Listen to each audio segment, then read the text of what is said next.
very tragic announcement, supporters devastated. Former Alaska Governor Sarah Palin has apparently given up on her son Track Palin, because he proceeds awful custody war with the mother of his newborn child. As Radar Online stated, Track Palin's, 27 years old, violent behavior was scaring everyone in his life. He's hot-headed, he's out of control and he has anger issues, said Matthew Loewe, embarrassed father of Track's baby mother Jordan. Matthew added, "He's thrown stuff at Jordan, thrown rocks at Jordan, he's even thrown stuff at her when she was holding their baby." Jordan, a mother of his child, reported him to police a year ago, after he slammed her in the face, in Wasilla at his parents' home. He even supposedly warned that he will shoot himself with a rifle. Jordan's father Matthew also said that things after that became a lot worse with Track. He even threatened his family after they tried to calm him down. As Matthew said, Track hates his father Todd. Jordan and Track had an argument one night that it got so out of control she called. And they both came over. He threatened to beat up his dad, saying, "Come on old man, you're full of metal now." Matthew then continued saying that Track's parents warned Jordan to run away from their son after they heard she was pregnant with him. Matthew revealed, before Jordan got pregnant, Todd told her, "I'd run if I were you." He also said that family Palins gave up from their son Track Palin. "From what Jordan has told me, Todd and Sarah, they don't help him with ST, he said. He threatened to beat his dad up. Do you think they'd help him? Please pray for Sarah Palin as she deals with these difficult family issues."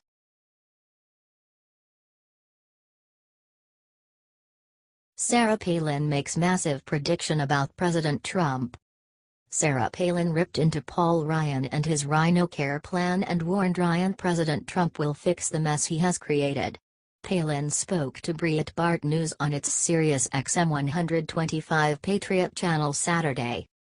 "I do want to speak about this, but I am tempted to say not another word from our fearless leaders about this new form of Obamacare that I'm going to call RhinoCare. Not another word from them until we are definitively told that there is no provision whatsoever allowing Congress to exempt itself whatsoever with this law," Palin said. As with anything else mandated by Congress, every single dotted I and crossed T better apply to them, too, and not just the people who they are lording this thing over, because remember, this is government-controlled health care, the system that requires enrollment in an unaffordable, unsustainable, unwanted, unconstitutional continuation of government-run medicine, and even in this new quasi-reformed proposal, there is still an aspect of socialism. That's the whole premise here. Speaking on the individual mandate that Ryan's plan keep but inexplicably let insurance companies collect penalties, Palin said. This 30% additional fee will be collected by some in the private sector, which will mean politicians are allowed again to pick the winners and losers, and it makes you wonder who's lobbying hardest for aspects of this new bill, because obviously there are special interests involved. Otherwise, certain private sector segments of our economy wouldn't be rewarded as they will be with this fee, instead of going to the IRS going to private companies, Palin said.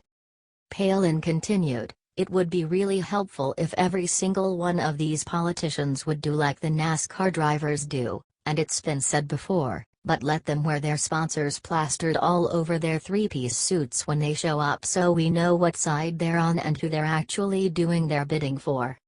Palin took Paul Ryan to task for not releasing which lobbyists helped him write the bill before making a prediction about President Trump.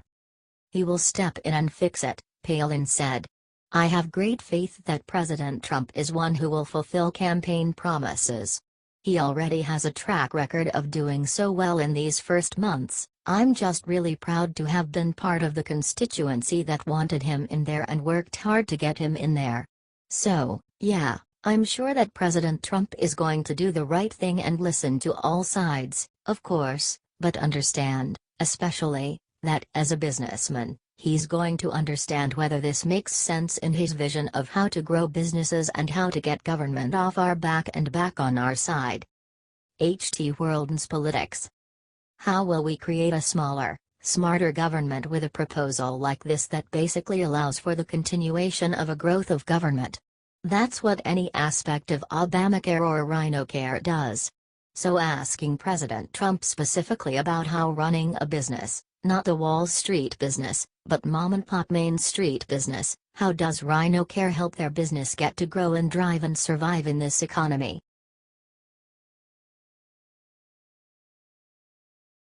Shocking. Democrats are reeling after Trump obliterated 7 huge government programs. Democrats are raging over Donald Trump's proposition of the budget plan. President's proposal is expected to reduce unnecessary and lavish government spending and get control over the U.S. debt for the next 10 years. It also involves cutting taxes and repealing the bloated government programs. But apparently, the problems in the government were way larger than any of us assumed. According to Trump administration, the government has wasted a fortune on terrible programs. Which is more, the ex-government has not stopped funding projects which have been expired. The Daily Wire reported. Mick Mulvaney, the director of the Office of Management and Budget, announced that the Trump administration has discovered approximately $300 billion in federal spending in programs that have expired. This unauthorized spending has a real impact on balancing the budget. The Trump administration has not yet announced a full list of the programs that are unauthorized, but a quick review of the 2018 budget found 11 programs that Trump is terminating because Congress has not renewed the program in some time. Below are some of the expired programs and agencies and the amounts they've spent in recent years. Department of Commerce, Economic Development Administration, $251 million. Department of Commerce, National Oceanic and Atmospheric Administration Grants and Education, $217 million. Department of Health and Human Services, Community Services Block Grant, $714 million. Department of Homeland Security, Port Security Grants and Transit Security Assistance, approximately $218 million. Department of Housing and Urban Development, Choice Neighborhoods, $125 million. Department of Housing and Urban Development, Choice Neighborhoods, this program has spent approximately $150 billion since 1974, without any measurable impact. Department of Housing and Urban Development, Indian Community Development Block Grant, $60 million. The list goes on and on. All of these programs have expired, with Congress refusing to renew them. Yet cash was still flowing into them, with everyone looking the other way. Many of these programs have not been proven to even be effective. We would be happy to hear your thoughts and predictions.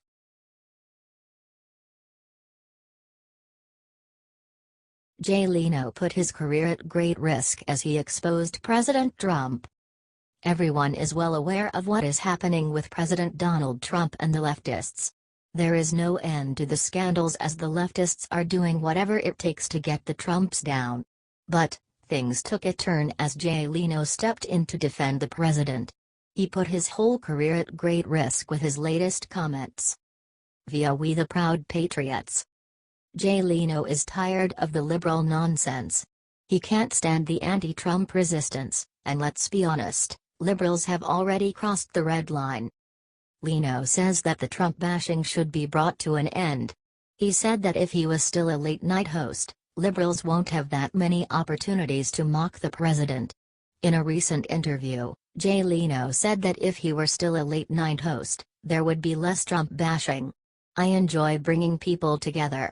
If mocking the president is a constant thing on a nightly basis, eventually you're all doing the same joke, Leno said. According to the former late-night hosts, comedians are recycling the same joke over and over again. We can't do anything but agree with him. Most hosts are just trying to gain more popularity. They don't know that criticizing the president isn't the right way to do things. Liberal reporters are only interested in generating propaganda. The fun times are gone, and comedians consider themselves experts in politics. We know that politicians are comedians' favorite topic, But things have gone too far this time. President Trump is treated like no other president before. His family doesn't deserve such treatments, and we can only hope that liberals learn their lesson. President Donald Trump is doing everything he can to save this country, and help people who live in it. He made some great campaign promises, and we can see him working on it. Unfortunately, liberals will never approve his plans. President Trump is the best president America has ever seen. Trump for so long is proving how he is the real man to lead this nation. These anti-Trump attacks need to end. A lot of people agree with Leno because he is right. President Trump and his family deserve respect more than anything. We would be happy to hear your thoughts and predictions.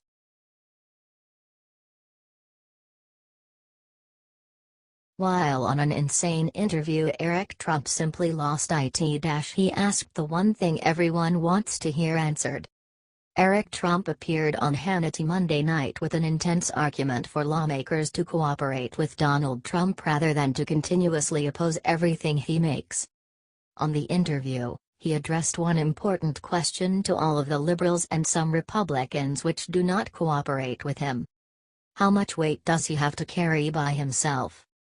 My father has the voice of this country, the people of this country love him. Why wouldn't they get in line? It doesn't make sense. President Trump is close to all of his children, so Eric is witnessing firsthand the difficulties and frustrations his father is going through as he tries to govern the country with resistant legislators. Trump also attacked the mainstream media, saying they have really gone to shambles. He continued. They would rather focus on Russia. They would rather focus on these nonsense stories than real news that people care about. It's a sad thing for democracy, it's a sad thing for the morality of the country. It's really a race to the bottom with the media these days. What Eric Trump said is 100% on point. While Donald Trump works for the greater good, the liberals, the media, and even people from his own party are opposing him. We would be happy to hear your thoughts and predictions.